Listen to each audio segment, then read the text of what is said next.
Assalamualaikum warahmatullahi wabarakatuh.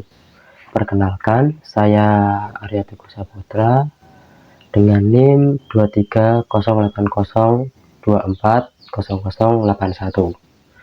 Di sini saya izin menjelaskan terkait gangguan kecemasan menyeluruh atau Generalized Anxiety Disorder. Oke, sebelumnya apa sih itu gangguan kecemasan? Jadi, gangguan kecemasan merupakan reaksi normal yang dimiliki setiap individu ketika menghadapi situasi yang dianggap mengancam atau menekan diri mereka.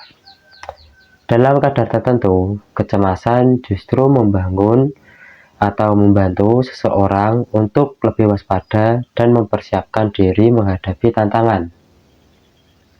Namun, ketika kecemasan muncul secara berlebihan atau berlangsung terus-menerus, sulit dikendalikan dan tidak sesuai dengan situasi yang dihadapi, maka kondisi tersebut dapat berkembang menjadi gangguan psikologis yang dikenal sebagai gangguan kecemasan menyeluruh atau Generalized Anxiety Disorder, bisa disingkat dengan GAD.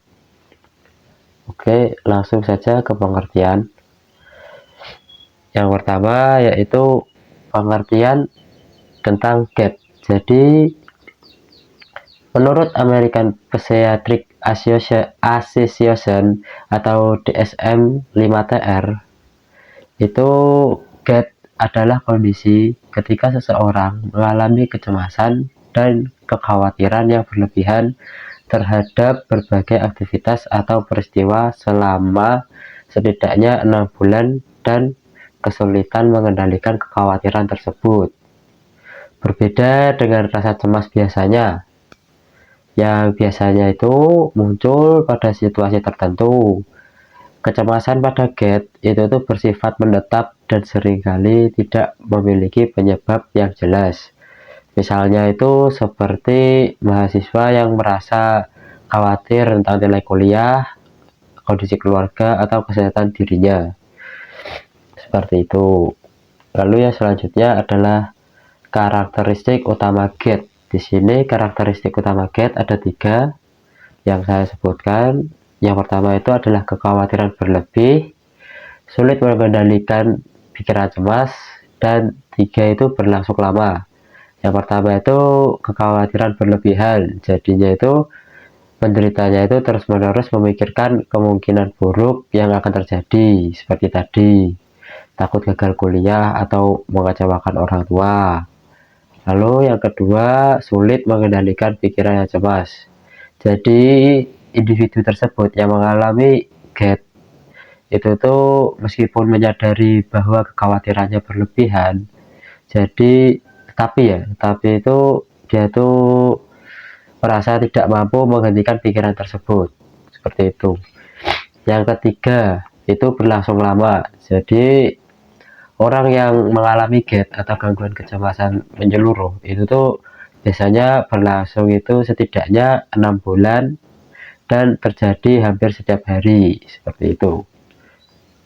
Dan selanjutnya itu ada gejala Generalized Anxiety Disorder atau gejala GAD. Oke, jadi di sini menurut DSM ya, DSM 5, kecemasan yang dialami biasanya disertai beberapa. Yang pertama itu gejala fisik. Oke, jadi gejala fisik itu jantung itu merasa seperti berdebar-debar, terus otot tegang, terus merasa mudah lelah, sakit kepala, gangguan pencernaan, mungkin sulit tidur, dan keringat yang berlebihan, seperti itu.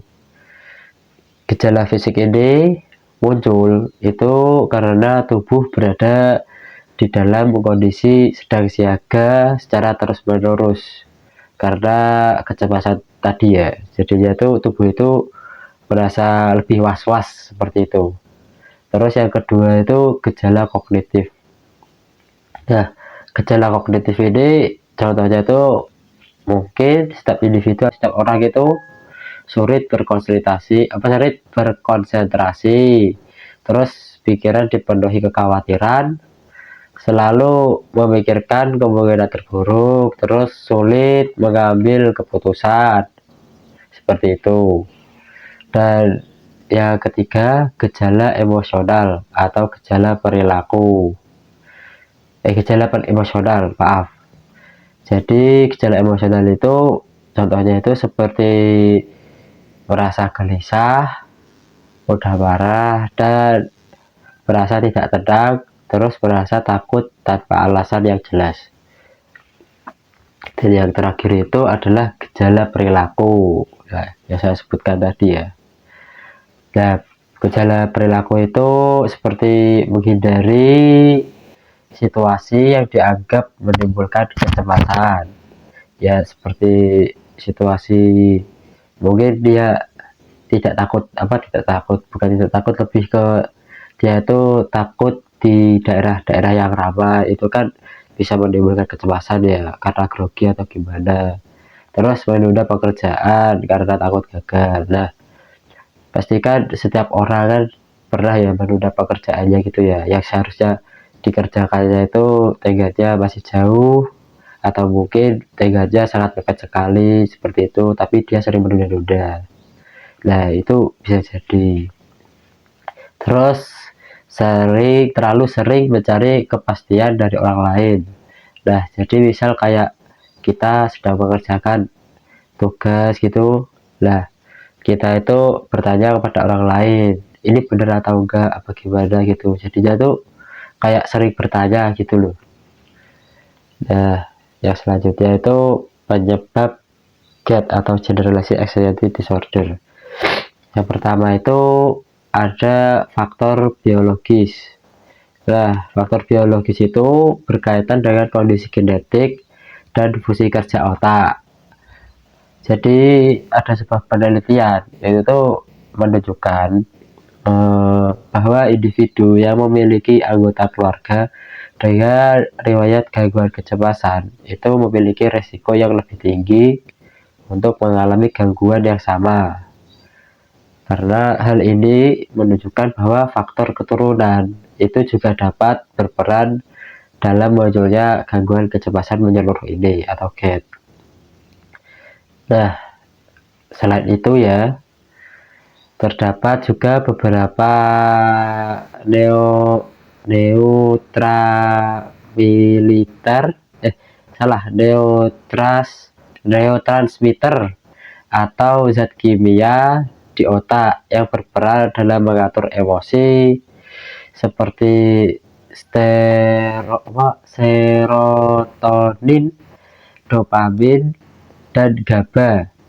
Nah, ketidakseimbangan zat-zat tersebut itu dapat menyebabkan seseorang lebih mudah cemas, tegang, dan sulit mengendalikan kekhawatirannya. Seperti itu. Dan nomor 2 itu ada faktor psikologis.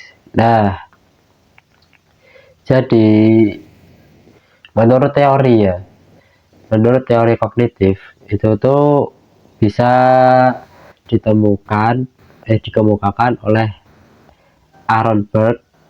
Individu itu dengan gangguan kecemasan cenderung memiliki pola pikir yang negatif dan tidak realistis. Jadi cara berpikirnya itu membuat seseorang lebih mudah menafsirkan suatu situasi sebagai ancaman meskipun sebenarnya itu tidak berbahaya, seperti itu. Dan juga ada beberapa pola pikir yang sering muncul ya kan, itu tuh antara lainnya tuh mesti seperti membesar-besarkan ancaman, kayak mungkin dia misal belum mendapatkan balasan dari pesan dari dosen itu langsung berpikir bahwa dosennya itu marah atau bagaimana, seperti itu. Terus meremehkan kemampuan diri. Nah, itu individu itu jadi merasa dirinya itu tidak mampu menghadapi masalah atau tantangan yang dihadapinya. Lalu mengganggu situasi biasa sebagai situasi yang berbahaya. Kayak kita itu merasa sangat takut ketika harus berbicara di depan kelas karena khawatir akan melakukan kesalahan dan dipermalukan, seperti itu. Terus penyebab GATE itu juga ada yang namanya faktor lingkungan, akibat faktor lingkungan ya. Jadi karena lingkungan juga memiliki peran penting ya dalam munculnya gangguan kecemasan, seperti pengalaman hidup yang penuh tekanan atau peristiwa yang menimbulkan stres dapat meningkatkan risiko seseorang mengalami gangguan kecemasan. Nah, contohnya itu mungkin dari konflik keluarga. Jadi, misal kayak hubungan keluarganya itu yang tidak harmonis, sering terjadi pertengkaran atau kurangnya dukungan emosional, dapat membuat seseorang itu merasa tidak aman dan mudah cemas. Dan contoh berikutnya itu seperti tekanan akademik, seperti itu ya. Jadi karena adanya tuntutan yang mendapatkan nilai tinggi seperti itu, terus banyak tugas atau kekhawatiran tentang masa depan di pendidikan seperti itu. Terus ada juga pengaruhnya itu bullying. Nah, ini kalau bisa jangan ditiru ya, karena bullying itu sangat buruk. Jadi itu pengalaman menjadi korban ejekan atau penghinaan atau perundungan. Nah, itu sungguh baik itu karena bisa menyebabkan GATE ya. Karena itu seseorang itu kan bisa menjadi menurunkan rasa percaya diri yang ada di dalam dirinya dulu dan membuat seseorang lebih mudah mengalami cemas. Terus ada juga masalah ekonomi. Nah, itu kesulitan keuangan juga dapat menimbulkan kekhawatiran karena mengenai kebutuhan hidup, pendidikan maupun masa depan sehingga memicu stres dan kecemasan. Nah, yang selanjutnya itu yaitu pengalaman traumatis.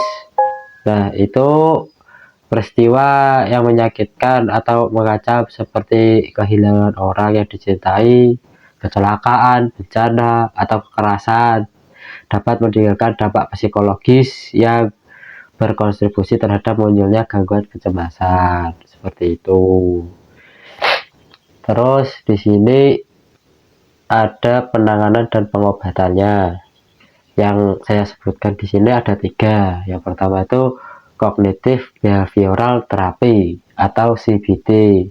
Nah, jadi Cognitive Behavioral Therapy itu tuh adalah merupakan salah satu bentuk psikoterapi yang paling efektif dan juga paling sering digunakan untuk menangani GATE ini, ya kan. Jadi terapi ini itu kan karena berfokus pada hubungan antara pikiran, perasaan, dan perilaku. Nah, terus tujuannya adanya Cognitive Behavioral Therapy itu yang pertama itu tuh kan mengidentifikasi pikiran negatif seperti, jadi itu gimana ya, terapi ini kan itu tuh membantu individu mengenali pikiran-pikiran negatif yang memicu kecemasan tersebut, seperti saya pasti gagal, seperti itu ya. Itu kecemasan itu tuh termasuk pikiran-pikiran negatif. Nah, yang kedua itu yaitu menatang keyakinan yang tidak rasional. Itu tujuan dari CBT ya. Nah, itu jadi tuh kita sebagai individu itu kan nanti diajak untuk mengevaluasi apakah kekhawatiran yang dimiliki itu benar-benar sesuai dengan kenyataan atau hanya asumsi semata, seperti kita itu mengubah keyakinan. Contohnya ya kan, semua orang itu akan menertawakan saya, menjadi belum tentu ya kan, jadi belum tentu semua orang menertawakan kesalahan saya, seperti itu contoh pendatang keyakinan yang tidak rasional itu.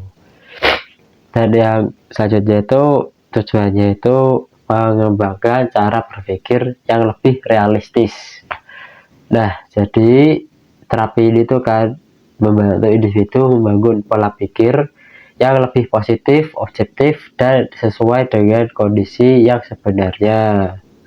Nah, oleh karena itu melalui CBT ya kan, individu itu diharapkan itu bisa dapat mengelola kecemasan dengan lebih baik dan tidak mudah terjebak dalam pola pikir yang negatif.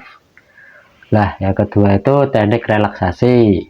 Nah, jadi teknik relaksasi itu kan itu tuh bertujuan untuk mengurangi ketegangan fisik dan membantu tubuh menjadi lebih tenang ketika kecemasan muncul. Nah, ada beberapa teknik yang bisa dilakukan ketika menggunakan menggunakan relaksasi, ya kan? Yang pertama itu deep breathing atau latihan napas dalam. Seperti kita itu harus menarik nafas dalam-dalam, terus dikeluarkan dari mulut, seperti itu ya. Itu tuh dilakukan agar dengan menarik nafas itu secara perlahan dan dalam, kemudian menghembuskannya itu secara teratur. Latihan itu tuh dapat membantu menurunkan ketegangan yang membuat tubuh itu lebih rileks dan lebih plong gitu ya. Terus tujuan yang kedua itu progressive muscle relaxation. Itu tuh kayak teknik relaksasi yang bisa dilakukan dengan menegangkan lalu melepaskan kelompok otot jadinya otot-otot tertentu seperti itu ya, secara bergantian. Tujuannya adalah membantu individu agar bisa mengurangi ketegangan otot akibat kecemasan, bisa menggunakan mungkin peregangan atau seperti apa gitu ya. Terus juga teknik relaksasinya itu ada mindfulness. Nah, mindfulness itu adalah latihan memusatkan perhatian pada kondisi saat ini tanpa menghakimi. Teknik ini itu membantu individu mengurangi kecenderungan memikirkan masa depan secara berlebihan dan lebih fokus pada keadaan yang sedang dialami, seperti itu. Terus yang ketiga itu dukungan sosial.